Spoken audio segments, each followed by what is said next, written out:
এই স্ট্রোক রিহ্যাবিলিটেশনে এই বিজ্ঞান প্রযুক্তির ভূমিকা, টু বি স্পেসিফিক এআই, সেটা কি ঢুকে পড়েছে বা তার সাহায্য কি পাওয়া যাচ্ছে?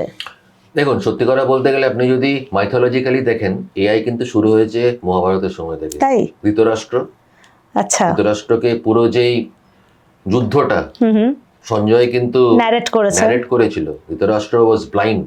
হ্যাঁ। উনি কি করে পুরো ব্যাপারটা দেখলেন বা বুঝলেন, ওকে। বা সঞ্জয়ই বা কি করে ব্যাপারটা দেখলেন বা বুঝলেন।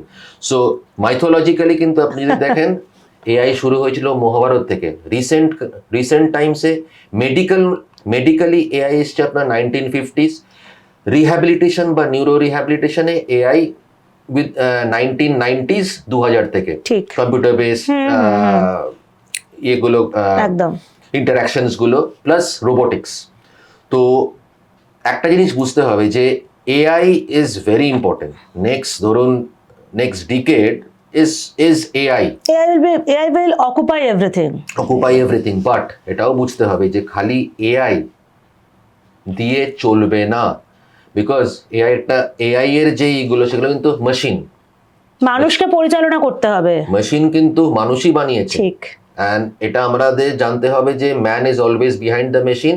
হয়তো এখন man is with the machine, but machine cannot be without man.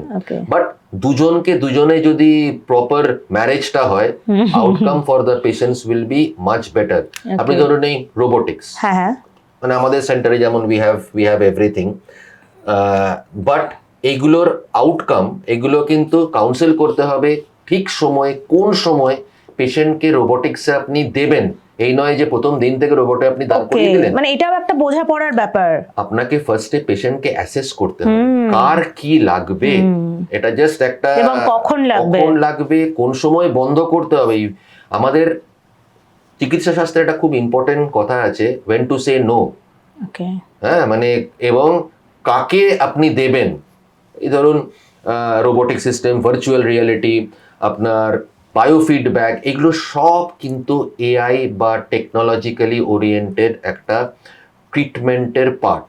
So দুটোকেই কিন্তু একসঙ্গে করতে হবে। আমাদের ইনস্টিটিউটে যেমন আমরা দুটো করি, আউটকাম আমরা সবসময় দেখি ইজ মাচ বেটার।